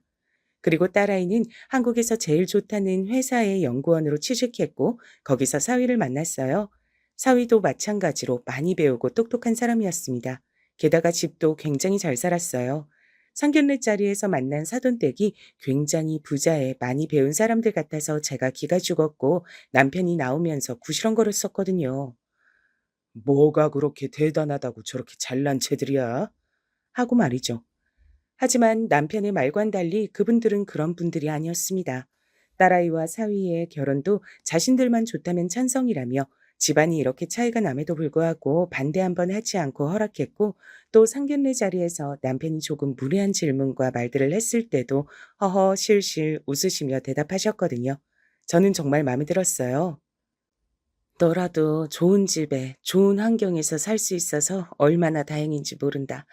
엄마는 딸이 엄마 팔자 담는다고 하는 말이 세상에서 제일 싫고 무서웠는데 넌 아닌 것 같아서 정말 너무너무 다행이야. 그런 말 하지 마. 난 다시 태어나도 엄마 딸 할 거야. 그렇게 말해주는 딸아이가 얼마나 고마웠는지 몰라요. 아무튼 딸아이는 정말 좋은 집에 시집을 갔습니다. 그리고 대접받으며 살고 있어요. 아직도 말이죠. 가끔 딸아이의 시부모님들이 딸아이를 금이야 우기야 아껴주는 걸 보면 너무 다행이다 싶으면서도 한편으론 부러울 정도로 말입니다. 언젠가 딸아이가 이런 말을 한 적이 있어요. 내가 엄마 호강시켜 줄 거야. 꼭. 그런 생각 안 해도 돼. 네가 잘 사는 게 엄마가 행복한 거야. 아니야. 두고 봐. 딸아이는 그 이후에 몇 번이나 저에게 취미 활동 같은 걸 할 수 있게 이것저것 학원들을 보내주기 시작했어요. 그렇게 배운 것들이 꽃꽂이, 커피, 뜨개질 같은 것들이었습니다. 그리고 그런 것들을 배우고 나면 꼭 재밌었는지, 적성에 맞는지 이런 걸 묻곤 했죠. 그래서 한 번은 제가 물었습니다. 그런 건 왜 그렇게 물어봐? 엄마가 평생 할 수 있는 일을 찾았음 해서. 내가 일을 했으면 좋겠어? 단순히 돈을 벌어라 이게 아니라 엄마가 좋아하는 일을 찾았으면 좋겠어. 그리고 그런 일을 하면서 돈을 벌면 삶의 만족도가 올라가거든. 난 그냥 엄마의 꿈을 찾아주고 싶은 거야. 라고 말이죠. 그 얘기를 듣고는 딸에게 엄청나게 감동했어요. 그리고는 조금 더 열심히 이것저것 배웠던 것 같습니다. 그러던 와중에 사실 저는 요리를 하는 게 엄청 재밌는 사람이란 걸 깨닫게 됐어요. 억지로 할 땐 몰랐는데 어쩌다 배우고 보니 정말 재밌는 거였더라고요. 그리고 재능도 있었습니다. 그렇게 잔소리를 많이 하는 남편과 시어머니도 제 음식 솜씨론 뭐라고 하신 적은 단 한 번도 없었으니 말입니다. 그래서 조금 더 본격적으로 배워보고 싶은 게 있냐는 딸아이의 질문에 주저없이 요리라고 했고 딸아이는 정말 기뻐했어요. 제가 뭔가를 배우고 싶다고 의사표현을 한 게 처음 있는 일이었으니 말입니다. 그렇게 요리를 배우던 어느 날 딸과 사위가 찾아와 조심스럽게 이야기하더군요. 제가 어머니 요리를 먹어보고 드린 말씀인데 식당 같은 걸 해보면 어떨까요? 혼자 먹기엔 너무 아까운 솜씨라. 창업을 한다는 게 힘든 일이긴 하니까 엄마도 충분히 고민해보고 얘기해줬으면 좋겠어. 근데 난 엄마가 새로운 일을 해봤으면 싶어서 적극적으로 찬성이야. 라고 말이죠. 사실 한 번도 생각해 본 적이 없었거든요. 인제 와서 그런 일에 도전한다는 것 자체를 말입니다. 딸아이와 사위가 창업 비용은 걱정하지 말라며 자신들이 투자하겠다 했지만 그것도 쉽게 받아들일 수 없는 문제긴 했잖아요. 그래서 고민을 조금 해본다고 했습니다. 그 즈음이었어요. 그 일이 터진 게 말입니다. 저희 친정어머니가 많이 아프셨어요. 원래 척추가 상당히 안 좋으셨는데 나이가 드시면서 그게 더 심해졌거든요. 그래서 제대로 앉아있지도 못하셨습니다. 물론 걷는 건 더더욱 힘들어하셨고요. 수술 받아. 아이고, 됐다. 그거 한두 푼 하는 것도 아니고 내가 좀 불편하고 말면 될 걸. 다른 것도 아니고 허리가 아픈 건데 뭐가 좀 불편하고 말고야. 수술 받아. 혹시 비싸서 그래? 척추 수술 비용만 거의 2천만 원이었거든요. 제대로 움직이지도 못하고 누워있는 엄마를 보니 정말 그대로 둘 수가 없겠더라고요. 제가 그동안 남편 몰래 모아온 돈이 있긴 했지만 그걸론 모자랐어요. 그래서 남편에게 슬쩍 말을 꺼냈습니다. 엄마, 수술 시켜드려야 할 것 같아. 제 말에 남편이 갑자기 소리를 버럭 지르더군요. 그 소리에 정말 놀랐습니다. 그걸 왜 나한테 얘기해? 돈이라도 달라는 거야, 뭐야? 노인네가 저러고 아무것도 못하고 누워서 아파하는데 수술은 시켜드려야지. 그냥 보고만 있을 순 없잖아. 척수 수술, 그거 한두 푼 하는 것도 아닌데. 그래서 돈이 없는 것도 아니고 그냥 보고만 있어? 어차피 늙은 사람 뭐하러 고쳐서 더 오래 살게 해? 그냥 그대로 누워있게 둬. 척추만 아픈 것도 아니고 전신이 다 아픈 것 같더만. 어차피 수술해도 오래 못 살아. 아니, 어떻게 그런 말을 할 수가 있는 거죠? 수술비를 주지 않는 건 않는 건데 저는 남편의 그런 말에 더더욱 상처받았습니다. 정말 우울해질 정도로 말이죠. 그날 저녁에 한참을 울었어요. 내가 몇십 년 동안 저 사람에겐 인간도 아니었구나. 우리 집안은 저 사람에게 정말 버러지만 못한 존재구나 하는 것이 그렇게 와닿을 수가 없었거든요. 어디서 듣고서는 알았는지 딸아이가 보내준 1,000만 원으로 무사히 친정어머니 수술을 시켜드릴 수 있었습니다. 그마저도 남편이 그러더군요. 혹시 당신이 어디서 나 몰래 빼돌린 돈으로 준 거 아니야? 10원짜리 하나까지 본인이 다 체크하는 사람이 내가 그렇게 큰 돈을 꺼내가는 걸 모를 리 있어요? 제가 그렇게 정색하며 말을 하자 본인도 그건 좀 아니다 싶었는지 입을 삐죽이더군요. 아니면 장모님이 그렇게 큰 돈이 어디 있어서 수술을 해? 한두 푼 보태준 것도 아니면서 그건 뭘 그렇게 궁금해해요? 당신 돈 가져다 쓴 거 아니니까 신경도 쓰지 마요. 제 그 말에 할 말이 없었는지 그냥 혼자 구시렁대곤 말았습니다. 만약에 딸아이가 준 돈으로 수술시켜 드렸다고 하면 또 한바탕 난리가 났을 겁니다. 그런 노인네 수술할 돈으로 자기 부모한테 효도나 하지 하면서 말이죠. 저는 사실 그 일 이후로 완전히 남편에게서 정을 뗐어요. 사실 그런데도 이혼하지 않고 있었던 이유 중에 하나는 딸아이에게 부담이 될까 했던 것이었습니다. 아무 능력도 없는 제가 집에서 나왔을 때 딸아이가 신경 써야 할 것들이 더 많을 걸로 생각했거든요. 그리고 사돈댁에서도 뭐라고 생각하실지 걱정이 되었고 말이죠. 그래서 이혼은 생각했다가도 고개를 절레절레 저었어요. 언젠가 딸아이가 이런 말을 한 적이 있긴 합니다. 그냥 아버지랑 헤어져. 예전엔 나 때문에 아버지 없는 자식 만들기 싫어서 그랬다 하더라도 이젠 나도 다 컸고 결혼도 했는데 뭔 상관이야. 그래도 그게 쉽게 되는 게 아니야. 사실 그전엔 남편이 저에게 모질게 굴긴 했어도 그간 살아온 정 같은 게 있긴 했거든요. 그래서 그렇게 말했었던 기억이 있었는데 그 후론 그마저도 다 사라졌어요. 게다가 주변 얘기를 들어보면 젊은 시절 그렇게 며느리를 괴롭혔던 시어머니들도 나이가 들면 한풀 꺾인다고들 하셨거든요. 그런데 저희 시어머니는 정말 대단하신 분이었는지 그럴 기미가 하나도 보이지 않았습니다. 오늘은 내가 꽃게탕이 좀 먹고 싶다. 어머니, 꽃게가 철이 아니어서 구하기도 힘들고 또 구한다 하더라도 살이 없을 텐데 혹시 다른 거 드시고 싶으신 건 없으세요? 시애미가 먹고 싶다 하면 뭐든 도달지 말고 하면 그만이지. 뭐가 이유가 그렇게 많아? 내가 먹고 싶다고! 그렇게 소리를 질렀어요. 아직도 말이죠. 며느리가 곧 환갑이 되어 가는데요. 또 그렇게 억지를 부려서 해다가 주면 뭐 살이 없네, 너는 어디서 이런 개를 구해서 왔네 하면서 불평불만을 했습니다. 정말 말 그대로 억지를 많이 피우셨어요. 저는 그 일 이후 딸과 사위가 제안한 창업에 대해 진지하게 생각했습니다. 이렇게 집안에서 남편 얼굴만 보고 있으면 정말 복창이 뒤집어지는 것 같았거든요. 게다가 곧 은퇴를 하는데 그러면 같이 보낼 시간이 더 길어지는 거잖아요. 생각만 해도 끔찍하더군요. 남편에게 얘기했더니 물론 불같이 화를 내며 안 된다고 했지만 딸아이와 사위가 자금을 대준다고 하니 딱히 반대할 명분도 없는 것 같더라고요. 그냥 자녀는 자기 엄마밖에 모른다고 막말하길래 그럼 딸내미한테 좀 잘하길 그랬냐. 아들 아니라고 구박하면서 학교도 학원도 보내는데 한 푼도 안 준다고 입버릇처럼 말한 거 잊었냐.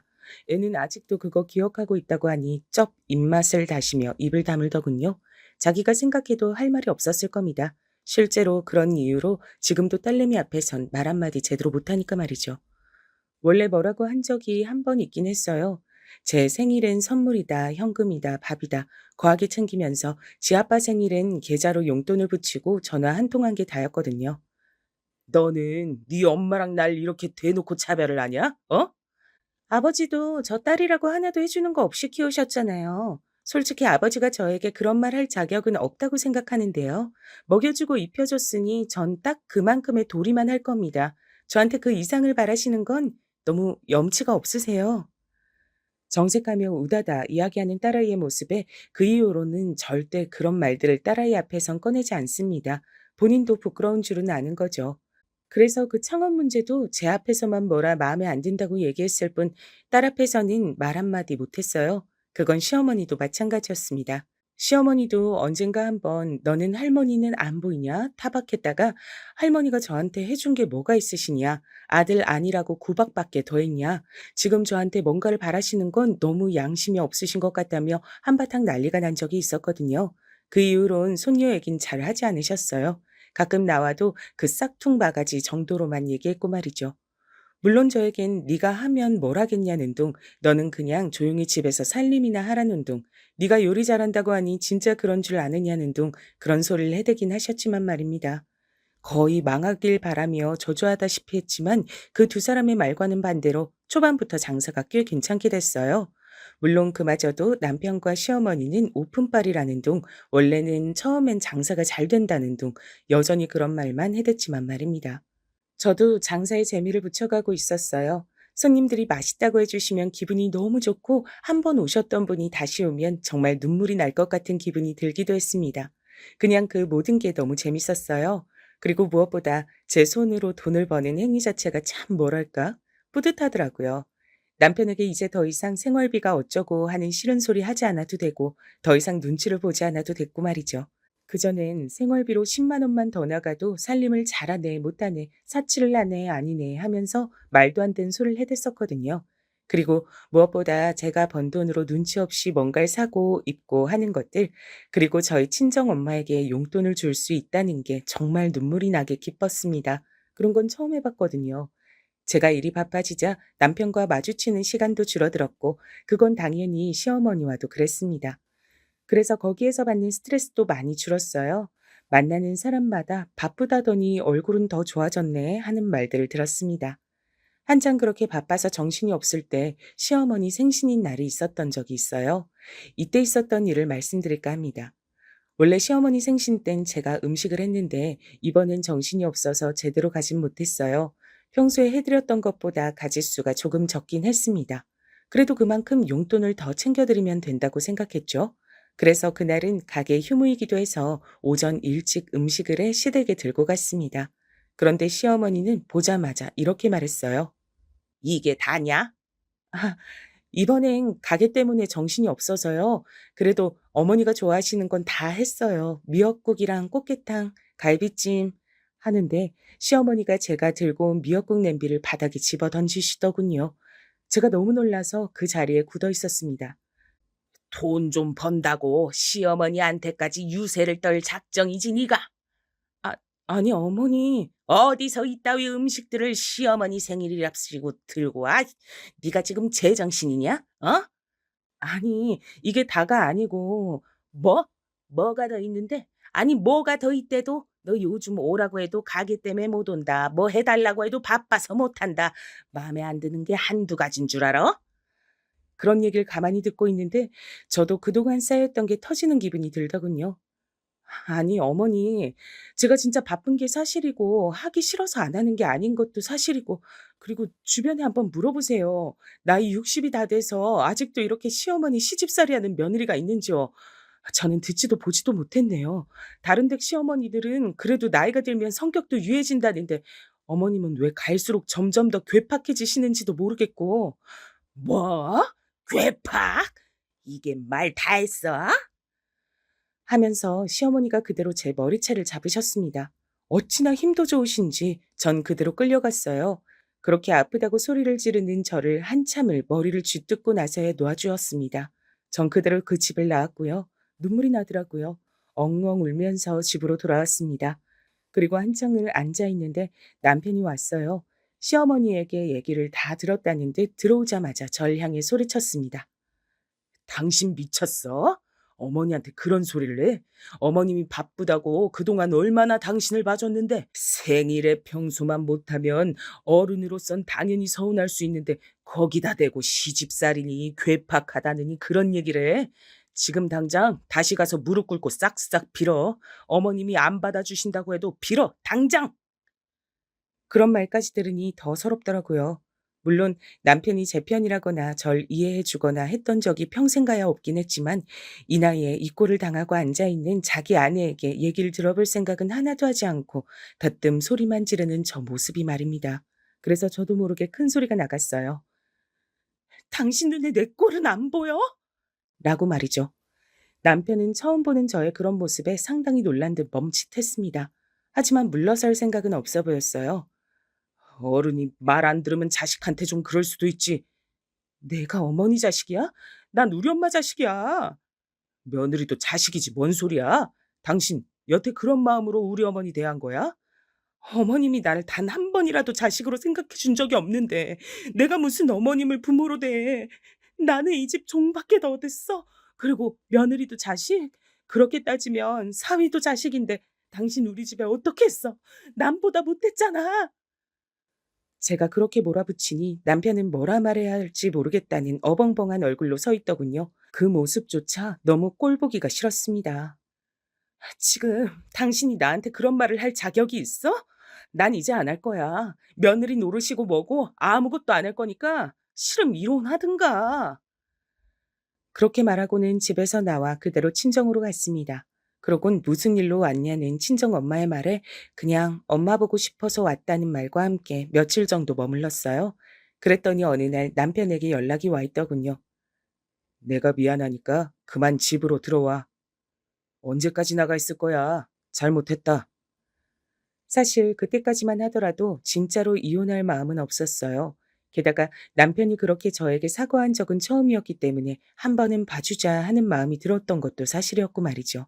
그랬으면 안 됐는데 전 그렇게 다시 집으로 들어갔습니다. 하지만 그것도 잠시뿐 남편과 시어머니는 하나도 달라지지 않았어요. 특히 시어머니는 그 전보다 훨씬 더 난폭하게 굴었습니다. 얼마나 대단한 일 하는지 한번 보러 왔다. 그렇게 말하면서 가게로 지인들을 다 데리고 와서는 밥을 먹고 갔어요. 물론 계산도 하지 않은 채 말이죠. 자주 그랬습니다. 한두 번이면 저도 뭐 그러려니 할 텐데 손님이 많은 시간마다 그러고 와서 몇 시간씩 자리를 차지하고 있으니 가게 직원들한테도 불만이 나오기 시작했어요. 그래서 가족끼리 모인 날 제가 조심스럽게 얘기했습니다. 바쁜 시간은 피해서 오시거나 아니면 횟수를 좀 줄여달라고 말이죠. 그랬더니 정말 버럭 화를 내시더군요. 아니 그 정도도 못 해줘서 시애미한테 언제 와라 오지 마라 하는 게냐? 너는 대체 전에 나한테 그렇게 맞고도 정신을 못 차리는. 뭐라고요? 할머니, 엄마 때렸어요? 그 자리엔 딸도 있었거든요. 시어머니는 자기의 화를 주체하지 못하고 그 말을 내뱉었다가 딸이 소리를 버럭 지르자 아차하는 얼굴로 눈을 질끈 감았습니다. 하지만 이내 다시 뻔뻔한 얼굴로 돌아 말했어요. 어른이 자식 잘못하면 그럴 수도 있지. 말도 안 되는 소리 하지 마세요. 어디가 우리 엄마가 할머니 자식이에요? 단 한 번이라도 자식 대접을 해주긴 하셨어요? 시도 때도 없이 불러내서 일시키고 아들 못 낳는다고 구박하고 뻑하면 불러내서 괴롭히고 세상에 어떤 부모가 자식을 그렇게 막대해요? 할머니는 양심이란 게 있으시면 그렇게 말씀하시면 안 되죠. 자식? 자식이요? 딸아이의 그 말에 시어머니도 버럭 소리를 질렀습니다. 이게 지 잘났다고 어른한테 아주 막 대들지? 너네 집 시부모님들은 아냐? 네가 이렇게 버릇없고 막대 먹은 거? 저희 시어머니는 저한테 진짜 잘해주셔서 그런 거 모르시거든요. 할머니처럼 맨날 불러내서 괴롭히고 일 시키고 그런 걸 하지 않으셔서 앞으로도 모르실 거고요. 저는 원래 세상 시어머니는 다 할머니 같은 줄 알고 얼마나 겁을 먹었는데 아니더라고요. 이게 진짜. 시어머니는 그대로 딸아이를 때리려는 듯 손을 들었지만 딸아이는 절대 지지 않았습니다. 엄만 몰라도 저는 절대 안 참아요. 이대로 저 때리시면 전 바로 병원 가서 진단서 끊고 신고합니다. 시어머니는 딸아이의 그 모습에 기가 질린 듯 손을 내려놨습니다.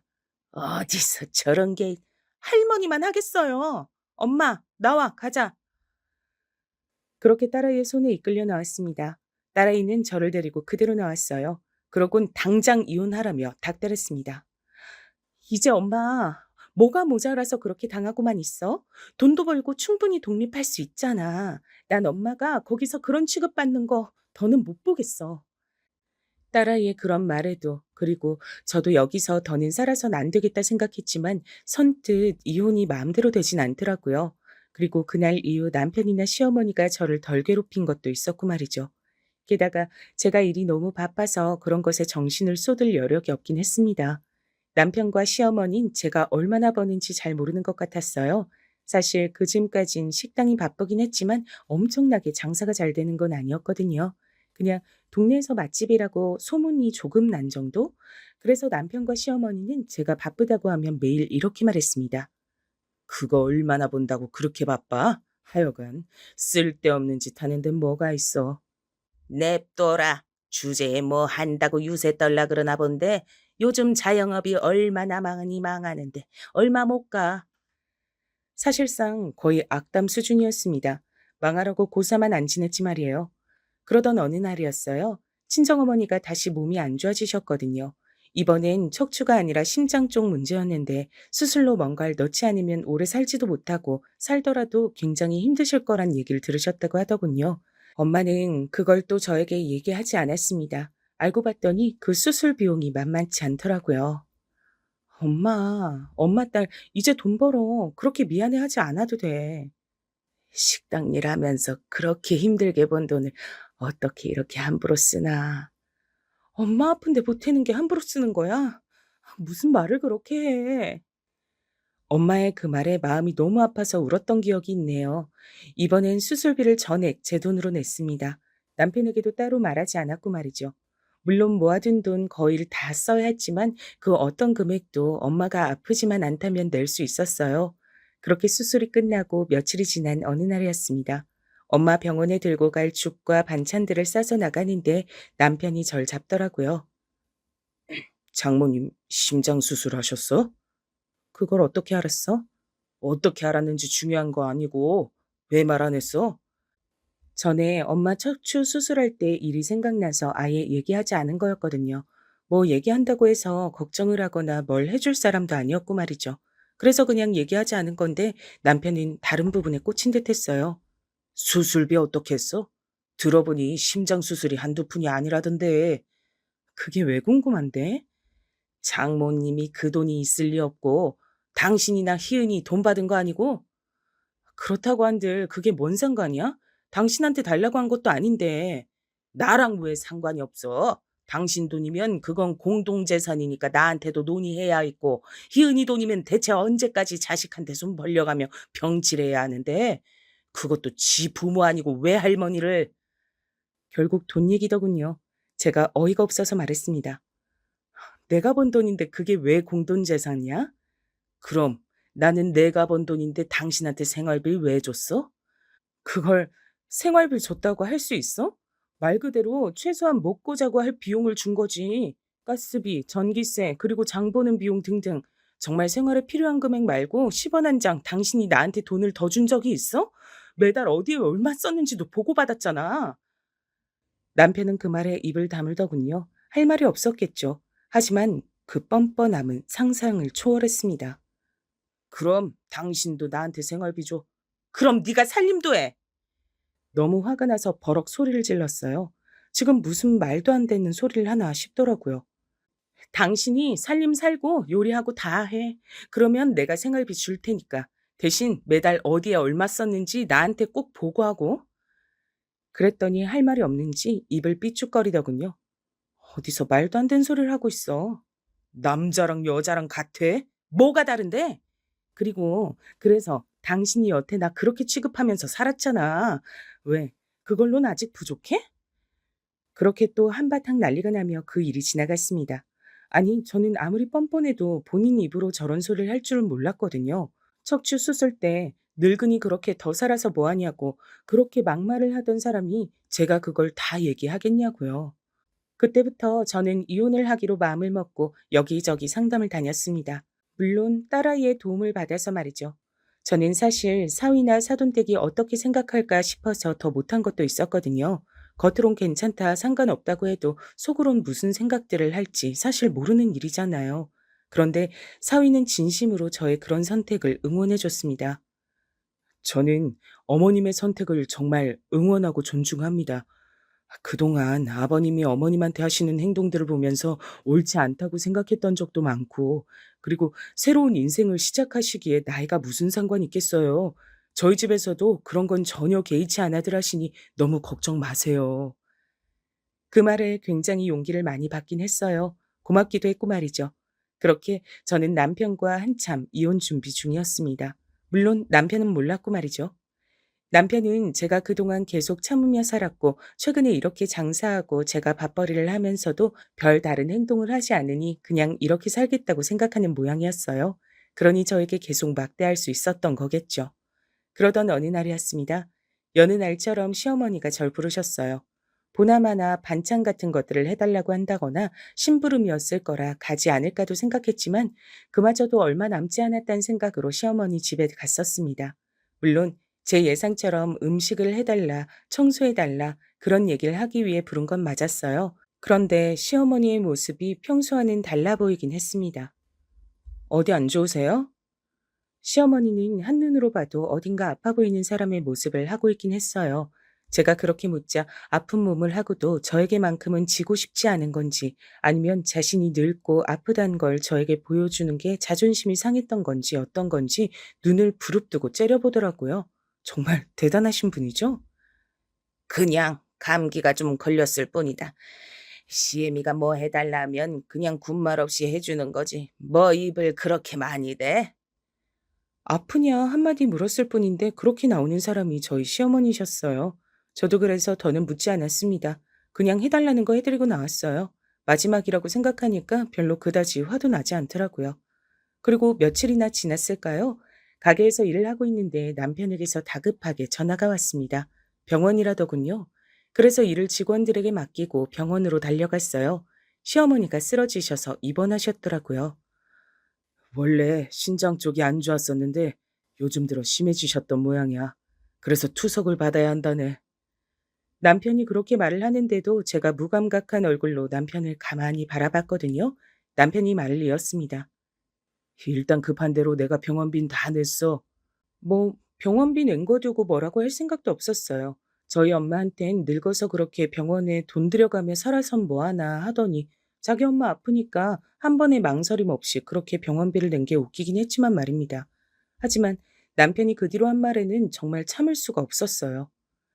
투석이 일회성으로 그치는 건 아닌 것 같고 앞으로 주기적으로 받아야 하는데 이게 비용이 만만치 않더라고.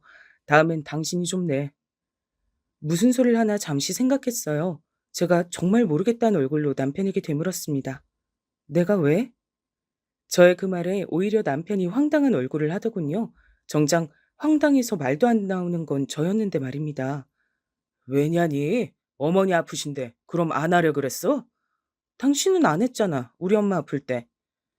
그 말에 남편이 잠시 굳은 듯했어요. 아마 자신이 했던 말과 행동들이 스쳐 지나간 거겠죠. 제가 단호한 얼굴로 대체 왜 그래야 하는 건지 영문을 모르겠다는 듯 계속 바라보고 있자 남편은 저를 달래야겠다고 생각한 모양이었어요. 물론 그게 통할 리 없었지만 말입니다. 그걸 그렇게 아직 마음에 두고 있었어? 그래, 내가 미안해. 그니까 그건 다 있고 이젠 장모님한테도 어머니한테도 자식 노릇 제대로 하자. 여태 한 번도 그런 소리를 한 적 없으면서 인제 와서 그러는 게 정말 어이가 없어서 가만히 있었어요. 제가 알기론 투석도 비용이 상당히 많이 드는 걸로 알고 있었거든요. 자기 혼자 하기에는 부담스럽고 또 맨날 돈, 돈 했던 양반이라 돈이 아깝다고 생각하지 않은 건 또 아닌 겁니다. 그 속내가 뻔히 보여서 그냥 가만히 있었어요. 그랬더니 남편은 그런 제 모습을 보고 자기가 잘못했다 사과한 게 통했다고 생각하는 모양이더라고요. 제가 그동안 얼마나 호구같이 굴었으면 그럴 수 있었는지 지나간 날들이 정말이지 후회스러웠습니다. 그리고 여보, 우리 불쌍한 엄마, 우리가 모시고 살자. 가만두니까 아주 그냥 웃기는 소리만 골라서 하더라고요. 그 말까지 듣고선 제가 픽 웃었습니다. 남편은 그런 저를 왜 웃냐는 듯 바라봤어요. 제가 말을 이었습니다. 어디서부터 말을 해야 할지 감도 안 잡히네. 일단 나는 당신 엄마 아픈 거에 10원 한 장 보탤 생각 없어. 그건 당신도 할 말 없을 걸로 생각해. 당신이 그랬잖아. 늙었으면 그냥 가만히 죽지. 왜 병원에 돈을 갖다 바치냐고. 그건 내가 방금 잘못했다고 했잖아. 자기 엄마 아프니까 인제 와서 하는 사과? 그걸 내가 진심으로 믿을 만큼 멍청해 보여? 그리고 내가 그동안 당신이랑 당신 어머니한테 당한 게 얼만데 내가 번 돈을 거기다 갖다 바치냐? 내가 미쳤어? 당신 말을 꼭 그렇게 해야 해? 엄마가 아프시다는데? 우리 엄마 아플 땐 더 했잖아. 그래서 뭐 똑같이 갚아주기라도 하겠단 거야? 버럭 소리를 지르더군요. 하지만 저는 눈 하나 깜짝하지 않았어요. 똑같이 어떻게 갚아줘? 그러려면 30년이 넘는 세월 동안 괴롭혀야 되는데. 당신 진짜 말을 자꾸 그렇게 할래? 나랑 안 살 거야? 그래, 안 살 거다. 기다렸다는 듯 제가 버럭 소리를 질렀고 제 그 말에 남편이 굳었습니다. 방금 본인이 무슨 말을 들은 건지 생각하는 듯 했어요. 그리고 이내 이해를 했는지 버벅대며 말을 이어가더군요. 아마 제 입에서 그런 말이 나올 거라곤 단 한 번도 생각해보지 못했다는 듯 엄청나게 당황한 모습이었습니다. 이, 이혼이라도 하겠단 거야? 그래, 이혼하겠다는 소리다. 이미 변호사 만나고 있었는데 잘 됐네. 그 시기가 좀 당겨지겠네, 나도. 뭐? 이미 준비를 하고 있었다고? 남편은 정말 놀란 듯 했어요. 그럼 내가 죽을 때까지 당신이랑 당신 엄마한테 그런 대접받으면서 살 걸로 생각했어? 대체 뭘 믿고? 제 그 말에 남편은 여전히 어버버 했습니다. 그때였어요. 네가 지금 제정신이냐? 등 뒤에서 시어머니가 나타났습니다. 많이 지치고 힘들어 보이긴 했지만 그 전에 봤을 때보다 훨씬 멀쩡해 보이긴 하더군요. 시어머니가 저에게 다가와 말했어요. 지금 내 아들한테 소리를 지른 게 너냐? 어디서 남편한테 소리를 쳐? 여자가. 이제 곧 제 남편 아니게 될 예정이에요, 어머니. 뭐? 그게 뭔 소리냐? 이혼하겠다는 부분은 듣지 못했는지 저에게 되물었습니다. 그래도 아픈 노인네한테 이런저런 얘기를 하거나 화를 내는 건 아닌 것 같아서 그냥 차분하게 말했어요. 저랑 이 사람 이혼하기로 했으니까 그런 줄 아시고 어머니도 이제 옆에 딱 붙어서 가노맡길 사람도 없는데 몸조리 잘하세요. 돌봐줄 사람도 없는데 아프면 서럽잖아요. 라고 말하고 돌아서려 했습니다. 시어머니가 제 뒤통수를 한 대 퍽 하고 치더군요. 아픈 양반이 힘도 참 좋아요. 진짜 아팠거든요. 제가 놀라서 뒤를 돌아봤습니다. 시어머니의 표정은 네가 어디서 감히 그런 소리를 하는 얼굴이었어요. 지금 그게 아픈 시애미한테 할 말이냐? 그리고 여자가 어디서 먼저 이혼 얘기를 꺼내? 네가 한다고 해주면 다 해줄 성 싶으냐? 이제 돈 좀 번다고 이게 서방 무서운 줄 모르고 네가 지금 미쳤지?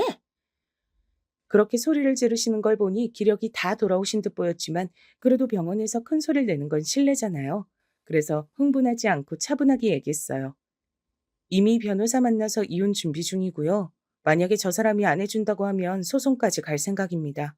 여태 저 사람이나 어머님이 저한테 하신 것들 다행히 휴대폰이나 그런 것들에 남아있는 게 많아서 소송하면 무조건 제가 이긴다고 하더라고요. 그리고 방금 때리신 거 아마 문제 삼으려면 삼을 수 있겠죠.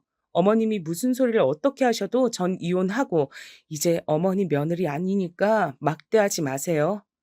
그렇게 말하고 돌아섰습니다. 아니, 저게, 저게, 어머니! 뒤에서 어머님이 쓰러지시는 듯한 소리가 들려왔지만 돌아보지 않았어요. 이내 잠잠해진 걸 봐서 그마저도 쉬운 것 같았습니다. 그렇게 집으로 돌아와 짐을 챙겼어요. 이 집에 있는 것들은 최소한으로 챙겨 나오고 싶었습니다. 여기서의 기억들을 다 털어내고 새롭게 시작하고 싶은 마음이 컸거든요. 집을 나오고 미리 알아봤던 것처럼 옮겼어요. 사실 전부터 옮기려고 알아본 집이 있었거든요. 딸아이는 본인이 사주겠다고 했지만 전 그것도 부담이 된다고 혼자 천천히 하나하나 넓혀가고 싶다고 작은 집 하나를 월세로 얻어뒀습니다. 그리고 잠시 후 제가 집을 나갔다는 걸 알게 된 남편에게 전화가 왔지만 받지 않았습니다. 그 다음엔 문자가 왔지만 읽지도 않았어요. 잠시 뒤 딸아이에게 전화가 왔습니다. 저와 연락이 되지 않자 남편이 딸아이에게 전화한 모양이더라고요. 전화를 받자마자 딸아이가 밝은 목소리로 말했어요. 엄마, 집 나왔다며? 잘했어.